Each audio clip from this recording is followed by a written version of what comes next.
A fantázia birodalmába kalauzolja Lang Tünde olvasóit a Lámpás nyomában című könyvében. A celldömölki származású szerző kötetével június 13-án író-olvasó találkozók keretében ismerkedhettek meg az érdeklődők.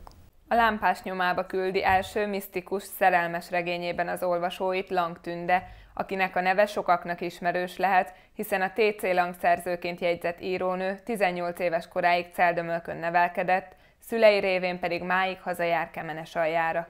Az ünnepi könyvhét keretében megtartott író-olvasó találkozón a Lámpás nyomában szerzője elárulta, hogy már régóta kereste a művészi önkifejezés legtesthez állóbb formáját.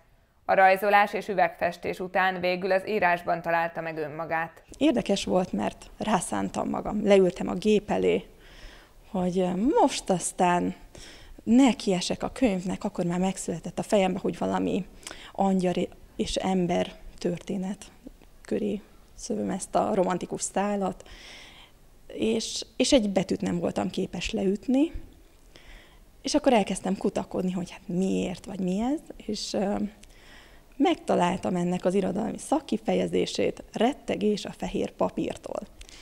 És ezt nagy írók is átélik, és én ezt úgy játszottam ki, hogy össze-vissza krikszkrakszokat ütögettem a papírra, illetve hát a számítógépnek a monitorjára.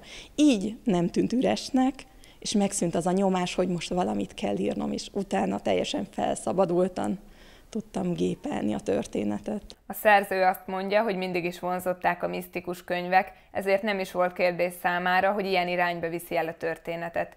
Végül 2,5 év alkotó munka után 2013. novemberében elektronikus formában megjelent a Lámpás nyomában, néhány hónapja pedig már könyvformátumban is olvashatják a fantasztikus regények kedvelői Sarah és Ronan romantikus kalandjait. Az alapszituáció az az, hogy ellopták a mennyek kulcsát, levitték az alvilágba, egy angyal a mennyen kívül ragadt ezáltal, és ő próbálja meg visszaszerezni lentről.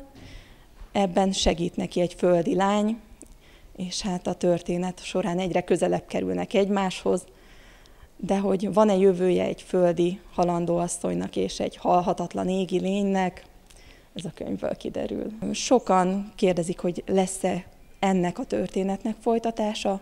Nem mondom, hogy nem lesz, nyitva hagytam a végét annyira, hogy lehessen, de jelenleg más szereplőgárdával dolgozok egy könyvön.